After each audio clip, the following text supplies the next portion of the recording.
Now we're recording. Okay, so our study group on Christianity.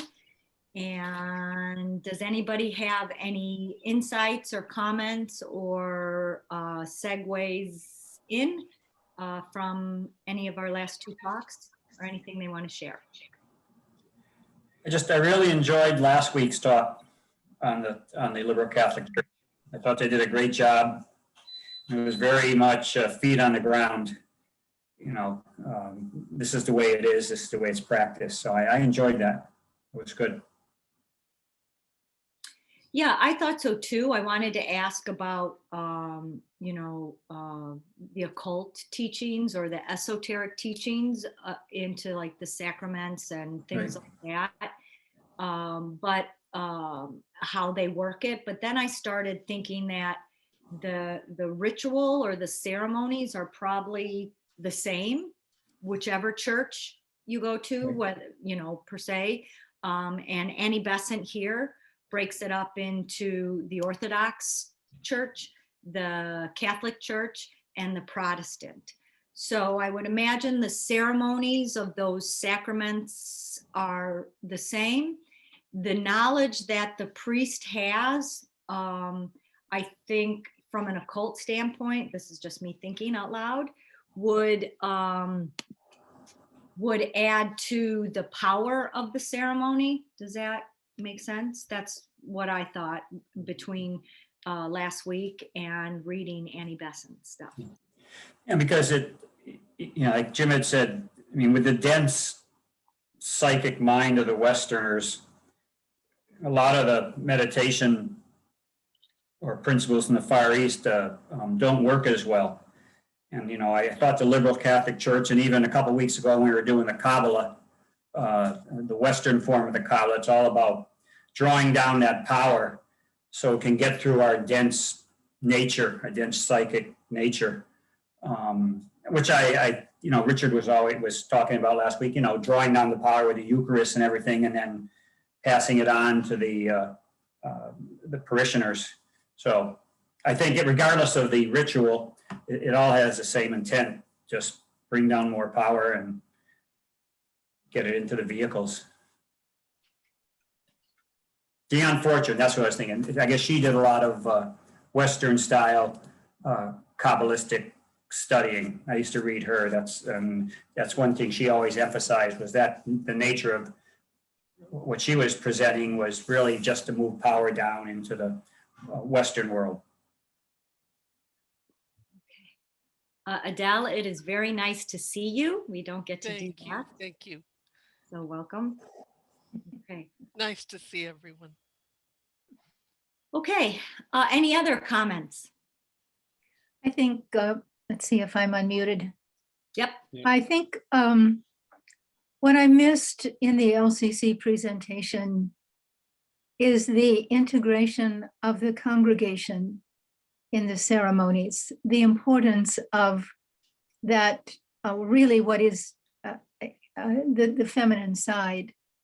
Many years ago, when we belonged to a small study group north of Detroit, there were LCC services held in the home of the priest, who was Richard Brooks, and his wife was Nidra, who was a longtime worker for the TS.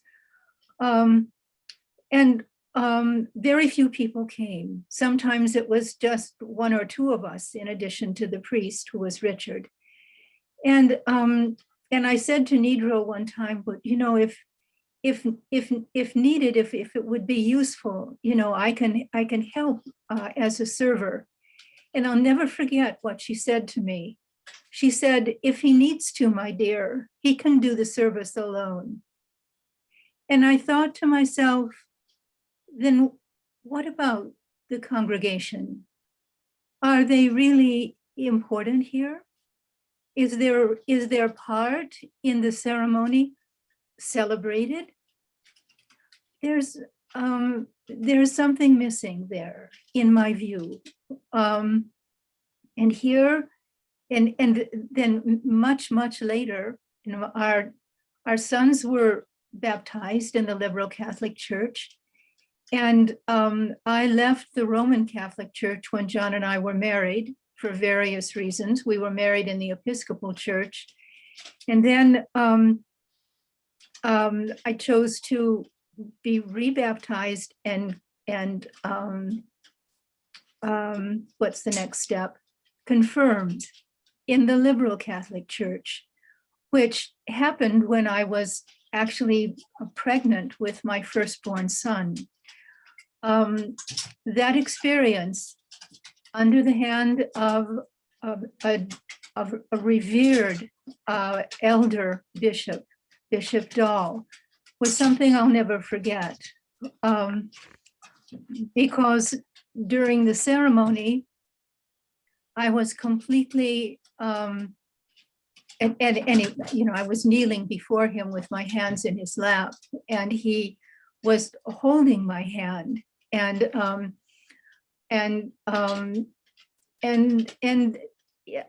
the experience for me was a complete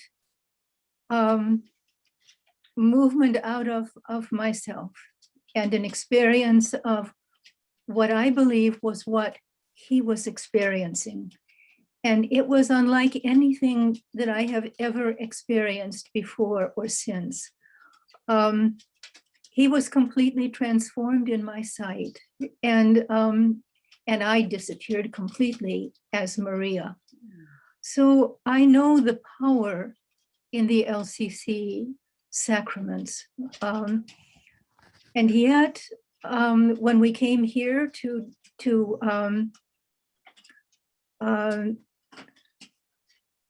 Ojai, and I began attending the ceremonies, I felt as though something was missing. And in one ceremony, there were a few of us in the congregation, not too many. But on the altar was at least perhaps 10 or 15 priests and bishops, far more than in the congregation. And I sat there without expecting much, being a little disappointed in the disparity. And another insight came, in which the whole ceremony was taking place in my own heart, and nothing on the outside could change that. And that was one of the reasons why, actually, I stopped going to the LCC here, although I dearly love as brothers our priest and Bishop Dahl. I revere them in my heart. And yet I felt that my work really was elsewhere, in the TS and the ES, and that I had, and because also my husband was not particularly interested in the church, although he loved the hymns and played them on his piano, I felt as though my place was elsewhere, and I feel somewhat guilty, about that. But this is the way we change, I think, in our own lifetimes, and move from one sphere of work to another. At times I have felt drawn back to the church as though, oh my goodness, they need help. Maybe I can be of some help. And I felt the same way toward co-masonry. But each time I dwelled on those thoughts, I was pulled elsewhere by something else that was calling for my attention here. And so, these are the sorts of things that that one can't really explain. And choices are made, sometimes regrets are felt, and yet we have to trust. We have to trust where we're called, and how the response comes, however feeble. For me, it's like being in the twilight, as the voice of the silence so beautifully says. Definitely. Anyway, that was my impression last week. Love, authentic love for these men, these souls, and yet not ready yet anyway to join where there's a genuine need. So that was a small story, but I maybe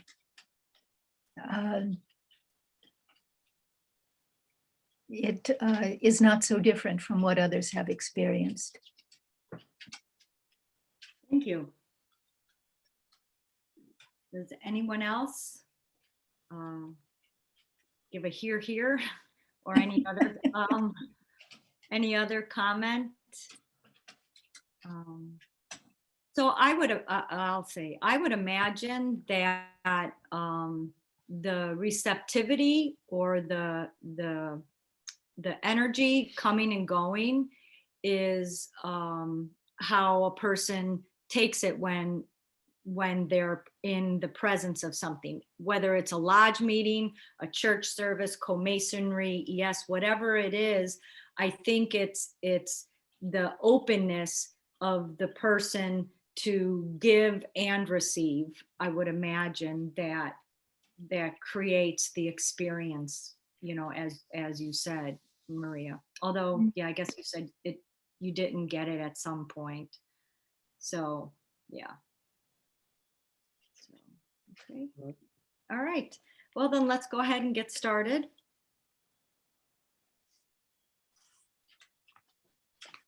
Yeah, I think I need to explain that. So Maria, I wasn't negating anything you just said. No, it didn't sound Okay. like that. Oh, okay. Yeah, I was talking more from my experience that yeah, if I'm willing to give and receive, then I feel more part of a situation. So, okay. Okay. So Annie Besant starts us out with the difficulties of studying Christianity. She says, first, that there's a certain historical obscurity and inconsistency in its origin, its early days, and the records that weren't kept. The other great difficulty she talks about is the immense differences that separate the Christian sects. And she breaks those sects into Orthodox Church, Roman Catholic Church, and the Protestants. Hence, in these three divisions, as I shall call them for the moment, we find a great number of serious contradictions. And the student who desires to give a fair exposition and in no sense to misrepresent finds himself in a whirlpool of conflicting statements. So that was just the beginning portion. I don't know if it's my own thinking or she was a little sharp with the Protestants, and I can't find where. Taking out, you know, some of the. I think it was later on. Yeah, she does it a little bit later on, and Even though yeah, she doesn't really mince words. Yeah.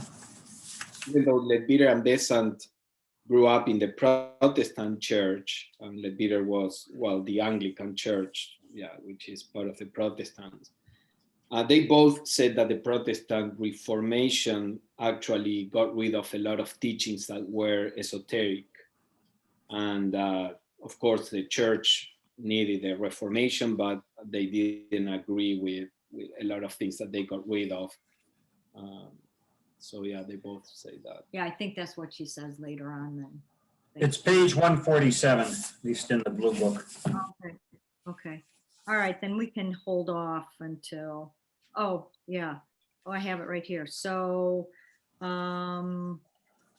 Protestant churches regarding them and the profound ignorance of their contents, which as a rule you find among the less instructed Protestant clergy, that Christianity is often presented in such a crude, narrow, and unphilosophical an aspect that it is rejected by many of the educated. So that's. how she starts out. And then just for accuracy of belief seems to be an important condition of membership in most of them, then submission to any rule of conduct. I propose, and I'm on page 41 in the Green Book, I propose to take the accepted scriptures of the religion in general and base my exposition upon them. I shall also use the documents of the early church, the teachings of the fathers of the church, as they are called, in order to elucidate the scriptures, and then using the light of occultism, I shall try to disentangle what is essential from non-essential to separate what is real and true. So I think an example of this accuracy of belief is the rigid requirement of some evangelical sects that one takes Jesus as one's savior. Now, I've heard that phrase over and over and over again, and you really don't know what they mean by that. But if someone does not accept Jesus as savior, a personal savior, one is definitely outside the group. So that's just one example in an accuracy of belief. thank you. I think of the three branches, HPV regarded the Orthodox branch as the most esoteric. Of course, he was born in the Russian Orthodox Church, but you know, when you read things like the Philokalia and all of that, you can see that there was a knowledge, although the Catholic mystics also have a lot of that. Among the Protestants, you have actually like Jacob Boehme, he was a Protestant, and there is an esoteric Protestant view, but of course those are all undercurrents. No regular Protestant would read Jacob Boehme or anything like that. So because I really haven't done enough studying into it, but I thought a lot of the Protestant breaking away was in protest of the way the Catholic Church was going. Mm-hmm. It was approaching the Bible, but maybe I'm wrong, because doesn't seem to be the way she's explaining. I mean, that was the cause. Some of the selling, the forgiving of sins, and then some corruption within the church. Those were some causes, but they didn't just departed from that. They also stripped the dogma, let's say, the belief, from all elements that were like by the church fathers, and they just stuck to the Gospels. The Gospels are very limited, so they lost a lot of things that the early church fathers had written, who were esotericists, many of them, and they were part of the mysteries of Jesus. Right. She says that in here. So she goes on to say that one other difficulty remains, and Christianity alone among the religions of the world claims to be unique. Every other religion claims authority over its adherents and stands as it were on its own ground, admitting the value of other religions and holding towards them as a rule a position of benevolent neutrality, not of active opposition. But with Christianity, this is not the case. It claims to be the sole revelation, the unique voice of God to man. It permits no rivals. It admits no brothers into its household. It claims to stand by itself, alone, unapproachable, classing together all the other religions of the world as mistaken. So of course you're talking about fundamentalist Christians here, not esoteric or Christianity or occult Christian beliefs. I don't know if she's talking the sway to fundamentalists, but there is still, I think even in with the regular congregation, if you might say, or the regular adherents, obviously, right, you're right, Susan, not those that study a deeper view. Yeah, but the regular, at least, in Argentina, and people are not fundamentalist in Argentina, right. But Catholics are also raised with the idea, only Catholics go to heaven, the other people will go to hell. I'm sorry. And that's something that is in the dogma. And this Pope is trying to reform some of those things, and he's been fought by many people because that's part of the official Christian approach. Right. So she says here, just to go on, so she says here, ask Annie Besant, I shall ask you then to look at this religion as sympathetically as you look on others. So to have a wider view there. And I remember when I was studying esoteric Christianity and studying about the masters, that I read that the masters that start a movement take on the karma of that movement. And I remember thinking about Jesus, that I have to learn, because I was raised Catholic, that for me, that I should go back and learn everything I can about the whole or the esoteric part of Christianity, to try to ease the burden of Jesus's karma, because the poor guy took on this huge thing, and it just seems like it kind of went sideways fast. So I always remember there is an old member of the TS, Janet, and she's modified. She's over 90 years old, and she's still modified because mortified because her dad and her mom were Christians, Protestants of different denominations, and the mom would always tell her that her dad was going to go to hell, no matter how good he was and how much she loved her dad, because he was in the wrong denomination. And Janet says, my mom firmly believed, and it was a source of depression for her. Although her mom loved her dad very much. Yeah. So but that's how she was convinced that he was going to go to hell. Because that, people who only know Christianity, that's what they are taught. When I was a child, it was a mortal sin to attend a service of another faith. And when John and I were married in the Episcopal Church, I had an aunt who refused to come to the wedding because it wasn't in a Catholic church. Mm-hmm. It's a good thing you didn't marry someone who was Jewish. Well, there is this joke. A Muslim. Right. That would have been really scary. There is this joke that a person went to confess to a Catholic priest and says, Father, I'm a prostitute. And the priest said, what? Yes, I'm a prostitute. Oh, I thought you said a Protestant.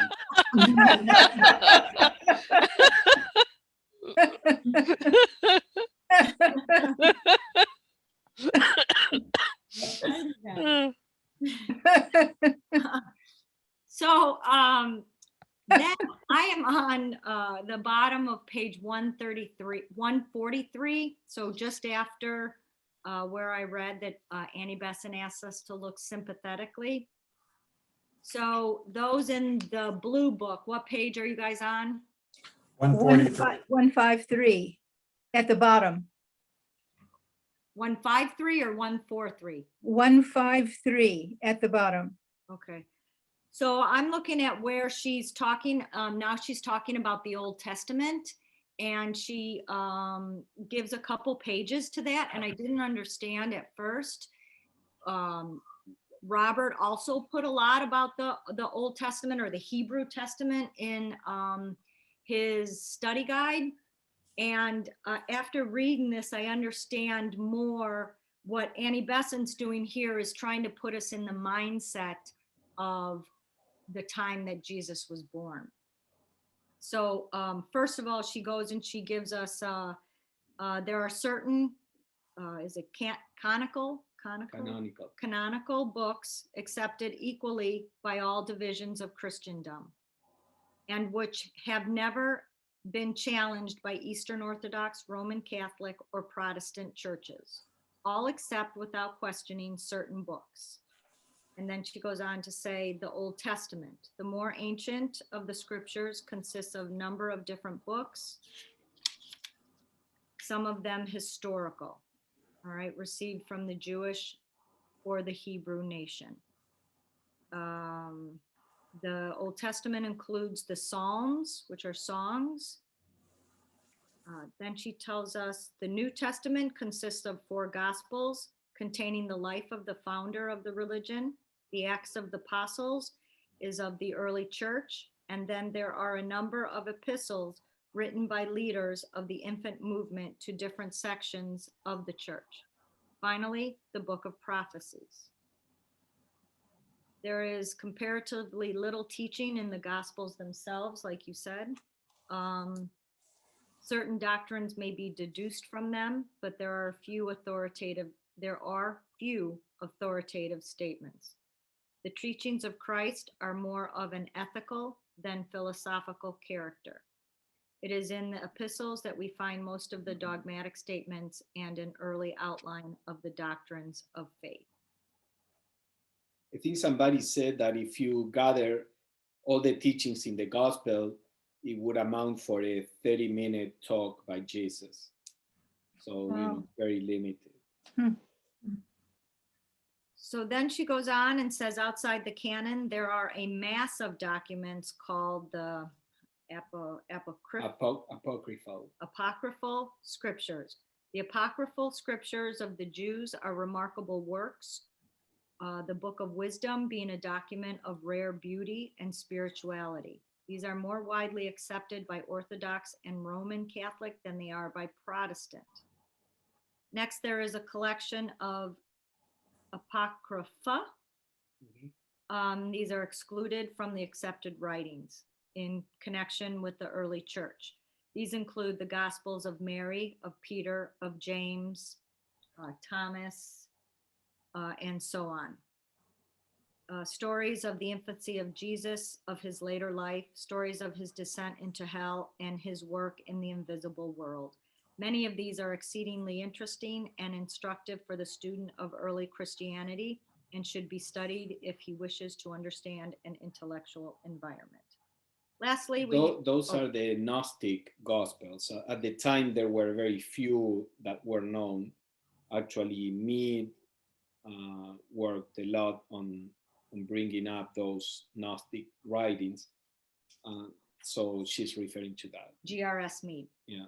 Which was her secretary? Well, he was secretary both of HPV and then co-worker with Besant in editing books. And then lastly, we have an immense literature of the fathers, the bishops, the teachers of the early church, written during the latter part of the 2nd through the 3rd, 4th, and 5th centuries. And these writers were regarded as the saints, men like Saint Clement of Alexandria and many others. So that was just an overview of the teachings. Does anybody have anything else, or I can go on, or somebody else can go on? Well, I'm kind of wondering how many recovering Catholics are in this particular audience. It I seems was like, raised a Catholic, Michelle. yeah, too. quite a few.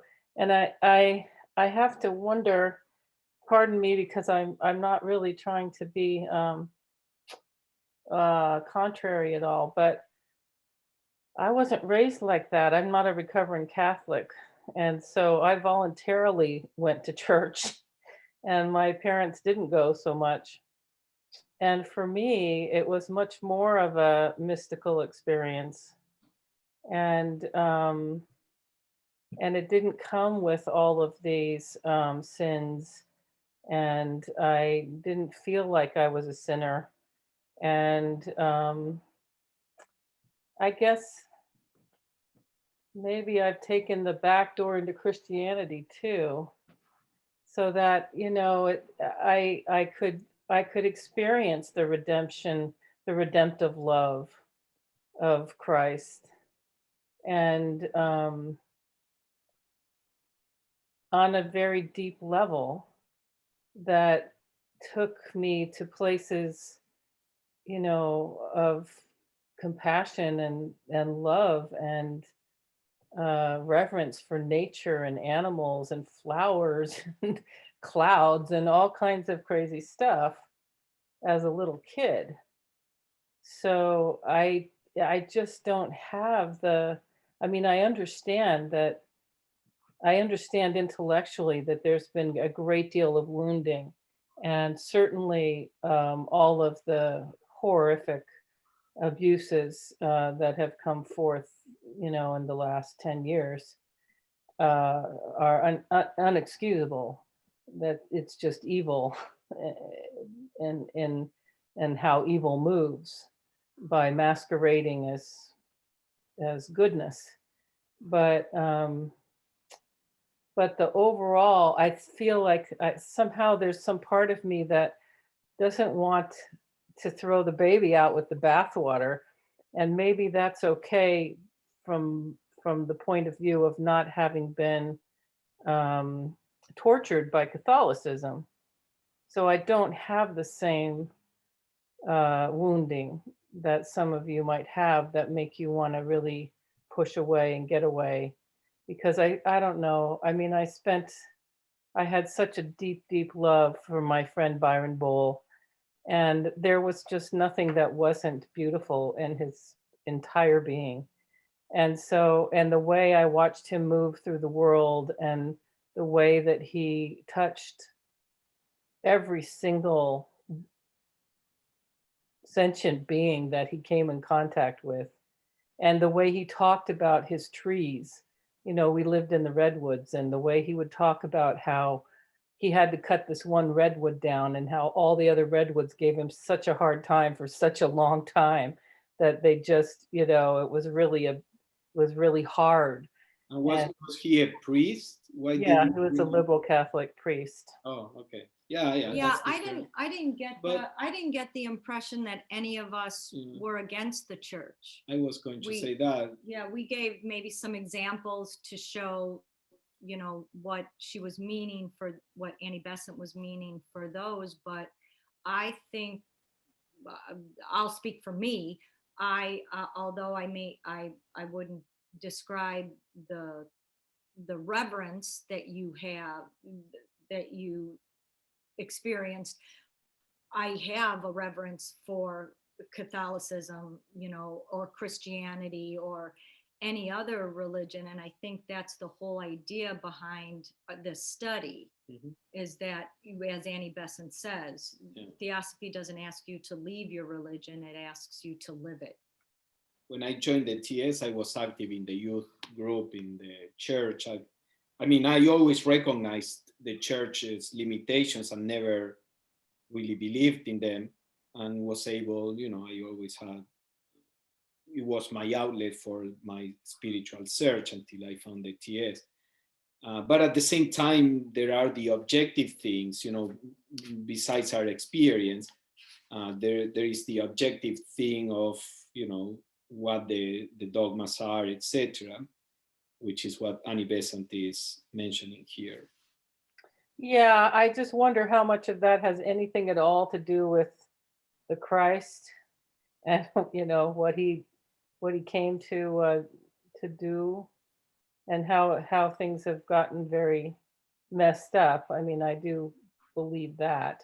Yeah. Well, we have to remember too that she wrote this book in 1896, before the light of what we know as Christianity has come to. And I think she's just pointing out to, did somebody else read in here where she does point to the fact of how much good Christianity, even with all its limitations, has done for the masses. Did I?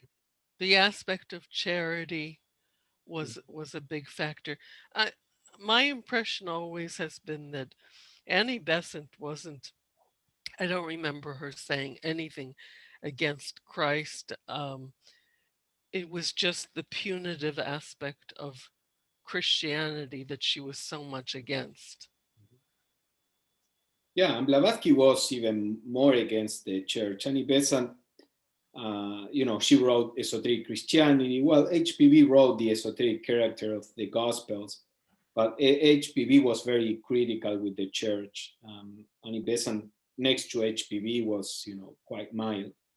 But I think all those criticisms helped generate a change that outside of the fundamentalist movements, well, you see it in the current Pope, there is a recognition that many of those approaches are just unhealthy. So I think that criticisms are fine, and it puts seeds on the mental plane for people to start questioning those things. Did you guys see the movie that came out not that long ago? I think it was, well, I'm probably going to butcher the title, but Two Popes or My Two Popes or. Oh, yeah. Yeah. Uh-huh. Yeah, I thought that was well done. Mm-hmm. Yeah. Okay, so Annie Besant goes on here where she talks about the oral traditions. And I think this is the explanation she gives for some of the limitations of the church. She says here, with regard to the oral traditions, for they are largely oral traditions that you find in the four Gospels. These were chosen rather late in the 2nd century and were put together under the names of the four of the great apostles of the church. Many of the sacred teachings were never written down at all. That period of oral teaching is of considerable importance, and its existence is further proved by the quotations of the sayings of Jesus given by the earliest father. And then she lists a few quotes. Clement of Alexandria, sorry, and I can't find the quote. Well, Jesus says it in the Gospels a couple of times that what he was giving to people was just parables.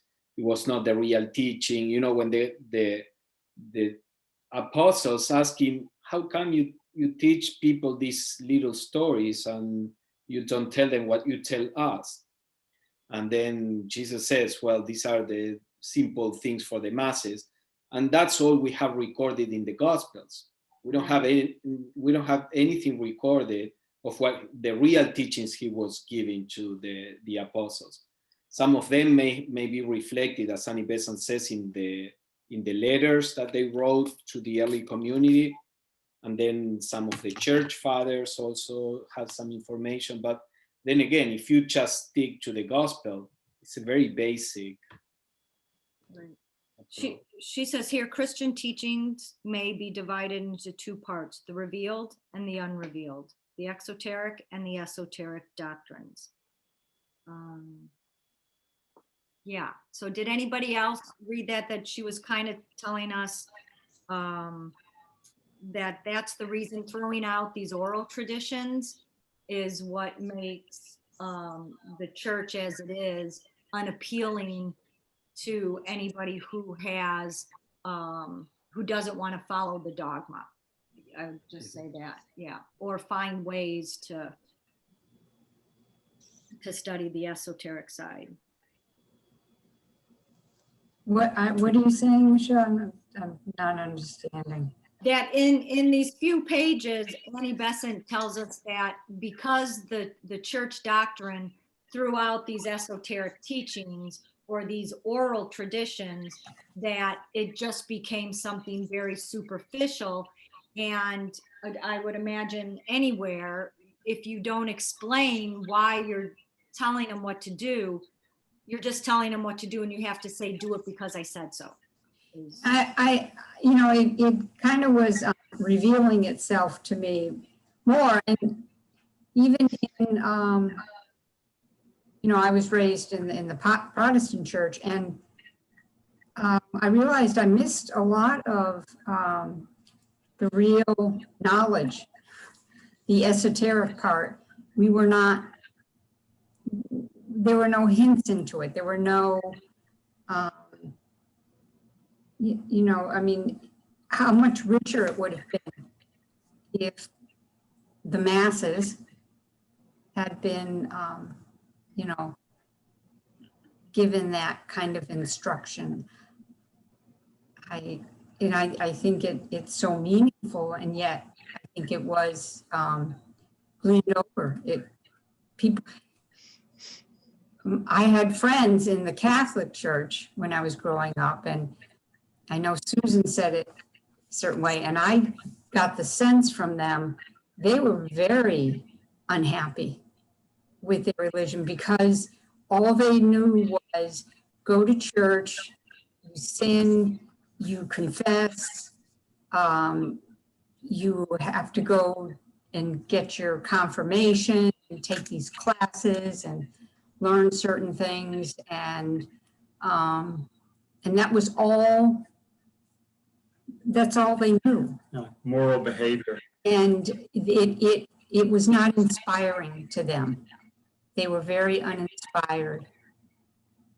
And I guess here it's just, they weren't, taught the real esoteric concepts. Even if not esoteric, I think, at some point. The reason why. Yeah, but what I was going to say is that at some point, maybe humanity wasn't in a place as a whole to look into deeper things. They just wanted, give me the 10 commandments, how I have to live, and that's all. But I think the church in the three branches failed to recognize that people now need more, because they all have a depth of mysticism, even if not esotericism. But the mysticism that is very little taught. Now there are some movements within the church, and we have Sister Gabe, etc., that are beginning to talk a little more about that. A century late, because all this started a century earlier. So maybe the church will change a little, but I never understand why they didn't teach St. John of the Cross in the Catholics, or Beme with the Protestants, or even the Philokalia with the Orthodox Church. They don't study that. Hildegard of Bingen. Well, that's partly because they were driven out of the church. They weren't welcome. Yeah, they were. Mystics were not, unlike in the Eastern traditions, where saints and sages and Mahatmas are all celebrated. In the Christian tradition, in Europe particularly, the mystics, like Burma, they had to give their teachings underground. They had to stay out of the limelight. They needed to be very, very careful. They would be burned at the stake if they came out with their ideas. So they had to couch them in language that appeared to be doctrinaire. But if for those who were capable of hearing it, between the lines, they were offering mystical ideas. But the mystics were not welcome in the Christian tradition. And I apologize for throwing cold water a little bit, but I don't think the problem is Catholicism per se. I mean, we have the idea in Theosophy that all the religions are valuable, and that we're essentially, as Theosophists, we're members of all those faiths. Because at the heart of them lies Theosophy. So we're all Catholics, we're all Jews, we're all Muslims in that respect. But Christianity has brought us vicarious atonement, which basically says that karma doesn't exist. It gave us the one life doctrine. It gave us the idea that human beings are inherently sinners. It's promoted the personal God idea that's done so much to cripple and pit man against man. It's promoted the idea that blind faith is the test of spirituality, that man has dominion over nature rather than being a part of it. The thing that's interesting about all these ideas is that none of them come from the mouth of from Jesus. They have nothing to do with Jesus. These are human beings putting these ideas out, not the founder of the religion.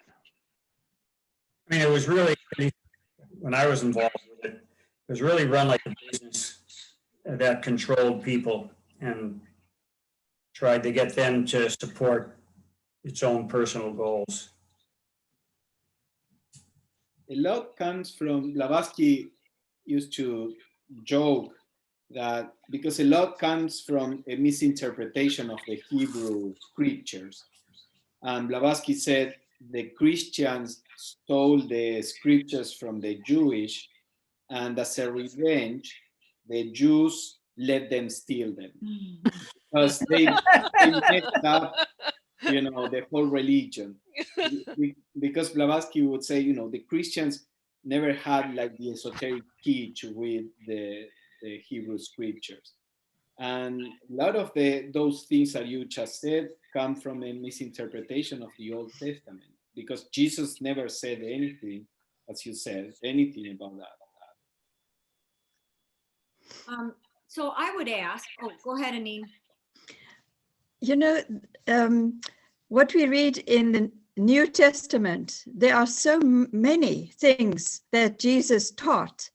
The Sermon on the Mount is one of them. And he taught a lot of good things, love thy neighbor.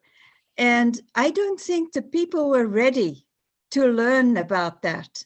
And there is so much depth in the New Testament, if you would only read into it. He might not spell it out as reincarnation, but there are stories that might indicate that there was reincarnation, or that he taught reincarnation. There is, I know it come because he was Jewish or a Nazarene or whatever he was. That was his original teaching, and because of who he was, the followers created Christianity. It wasn't he that created Christianity, it was the followers that did that. And it's in them that there was a split, because some was the esoteric part, the deep thinkers, and the other was the superficial that wanted to have the congregation or the mass of people so they can control them. So, it's a very complicated tradition because it was so vast. And the Catholic, I was brought up in a Protestant school, and I learned a lot about the Bible because that's what they do. They teach you about the Bible. The Catholics don't. They follow a ritual, but they don't really go into the teachings of it. But they have kept the feminine aspect in it, which the Protestants, I feel, have not. But, that's just the way I thought about it. Yeah, that I've spoken. Yeah, I look at it. Oh, whoever was talking, go ahead. I was going to say just a little bit in defense of the church. All through my childhood, I would go to church on Sundays with my father. My mother had no use for priests. Something happened in her later years that turned her against the church. So I went with my dad, and we went to what do they call it? Where young priests would stay when they were in residence. It's not a convent. What is it for the men? A monastery. A monastery. It was a monastery, and so the a seminary, exactly. Seminary. The rituals were beautiful. I loved the sound of the hymns and the young men in the choir, and that was what really impressed me as a child. I had a little altar in my bedroom. My little catechism was there for my first communion. And I loved the prayers. I remember kneeling well into my 20s when I was still living at home. After being away for college, I came back and went to my childhood bedroom and still knelt every night in prayer, and had that little altar there. The teachings never reached me. It was deeper for me. I was following something that I didn't understand, but that was beautiful at heart. And it was only when I went away to college and took away a couple of my mother's books. Mother was a theosophist, and I took away, I don't remember the name of the author, but I took away the books and began to meditate on my own, not knowing what I was doing. And it was only late 20s when we encountered theosophy that I realized what it was I was looking for. And I remember, I may have mentioned it before, I remember sitting in my kitchen after we were married, reading Annie Besant and weeping as I read her books. It was everything I believed was there in her words. I never needed the scriptures when I was before then. All through my 20s, I was not drawn to a deep philosophical study of any religion. I wasn't ready. But the soul was ready, the heart was ready. I don't know. I do feel as though the esoteric teachings need to be integrated again into these religions. It's coming into Catholicism through the emphasis now on centering prayer. Little by little, the changes are coming. But I never felt wounded by the Catholic Church. On the contrary, its beauty was reaching me in a way that was beyond the intellect.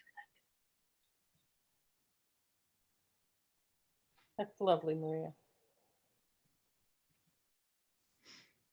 Okay, so it is 8 o'clock.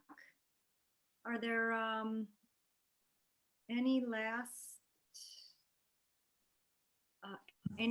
comments? Or I was just going to say, I think that the limitations that we speak of are inherent in any organization that continues to grow larger and larger.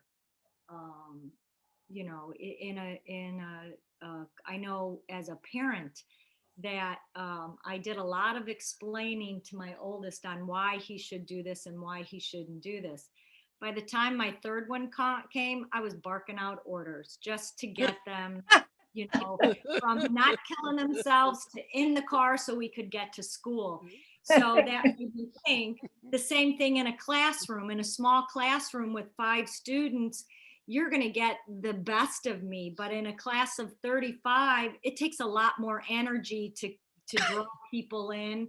And I would imagine that's the same in a church setting, you know, and I think the limitations are bridged when churches have smaller meetings, you know, and have breakout, and when the parishioner themselves takes the time to study and learn. So, yeah. Anybody else? Yeah, I have one last thing to add to what Maria was saying.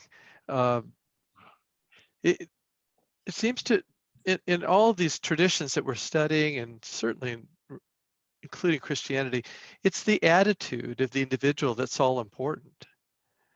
And, you know, we have that expression from Krishna when he says that we should be like the bee, taking in little by little and from good and bad alike, extract the essence, even as the bee gathers honey. So the devoted soul, wherever they're born, and we've all been born thousands of times, and we've been in many cultures, and we've been in many races. But if the attitude is right, we can extract what's meaningful and something that's beautiful and make it our own. All right, thank you. Anybody else? Okay, I'll kind of figure out where we are and the best place to start. I'm around page 155, I think, in my book, so we can just continue on because this is where she really starts talking about the teachings and the occult aspect of these teachings, which is kind of what we're looking for in addition to this. So, all righty, peace be with you. Thanks everybody for your honesty. night. and your openness. Thank you. Thank Thank you, you. everyone. Lots Okay, of love night. to good everyone. night. Bye-bye. Good night, Good night. everybody.